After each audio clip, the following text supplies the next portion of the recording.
ঠিক আওয়াজটা সবসময় এই জায়গায় জোরে শুনি, সব জায়গায় আমি।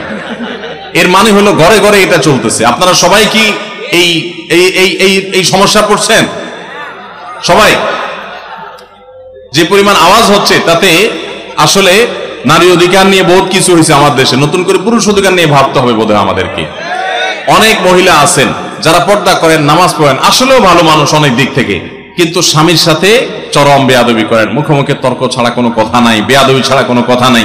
দেখুন, সেকুলার সমাজ ব্যবস্থা আমাদের মা বোনদেরকে উস্কে দেয়, অধিকারের নাম দিয়া নানান কথা তাদেরকে ফুসলা ফাসলা শিখায় দেয়। সংসারটা ভেঙে ফেললে এর পরের ইতিহাসটা যে কত করুণ হয় এটা আর সেকুলাররা জানতেও আসে না, জিজ্ঞেস করতেও আসে না। এই জন্য আমাদের মা বোনদেরকে আমরা বলবো সবর করুন, এবং যদি স্বামী অমানুষ হয় তাকে শাসন করার জন্য নানামুখী উদ্যোগ গ্রহণ করেন, কিন্তু হুটহাট করে বেয়াদবি করবেন, সংসার ভেঙে ফেলবেন, এর মাধ্যমেই সব সময় সমাধান হয় না।